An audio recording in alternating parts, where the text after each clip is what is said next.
Hey guys, Ben here today. So I had a guy wanted me to come and look at his farm and do an assessment, and he was wanting to put up a redneck blind, a hard blind, an elevated blind, and he was telling me about this CRP field. He had two CRP fields that flood, and he can never plant the crops in them that he'd like to because they always flood out. So they just kind of growed up naturally, but he said he always notices big deer around them and things like that, which obviously that's going to be a spot that I'm going to seek on a farm, is an area like that that's virtually untouched, with good bedding cover. Yeah, at certain times of the year it's not going to have deer in it because of maybe the water laying in it, but there's a lot of different kind of plants and stuff that'll grow within that CRP grass. But he was, as we walked the farm and I talked to him a little bit more about it, I was telling him, a great place for an elevated blind on this farm, especially seeing he's more of a gun hunter than a bow hunter.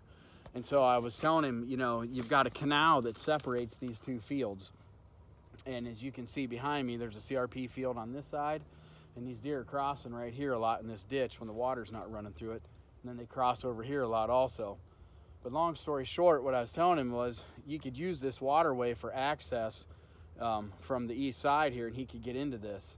And with a prevailing west wind, and a southwest wind, he can hunt this almost all the time. So it's a good spot for him. Figure he can put a blind right here in this corner somewhere, or even on that side, whichever is easier for him to get into. He could trim some holes through these trees that are along this canal, and he'd be able to shoot a long ways on each side of this.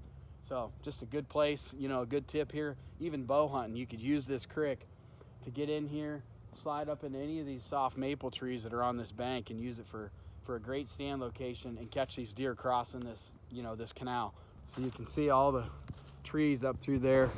A lot of places for a stand site, and you can see how this grass would be so tall. I mean, some of these weeds, this poverty grass and just these old mustard weeds and different things that'll be in here in the certain times of year.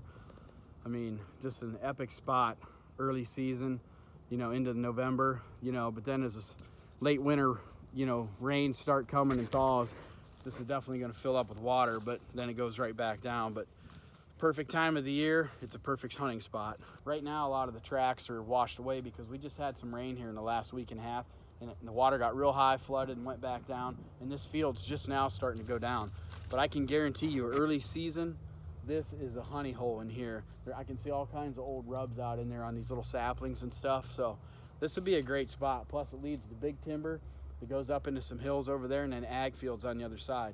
You can slip in from the back side, like I was saying, from the east here, and you'd have all kinds of bedding cover. You can watch these bucks come back to bed, maybe get the drop on one later, figure out which one's doing, what a big buck is doing, what side of the field he likes to lay on more, and maybe you could even make a move. So great observatory spot, whether you're hunting out of a redneck blind or a tree stand. So just a good tip for you. I thought you'd really like this one.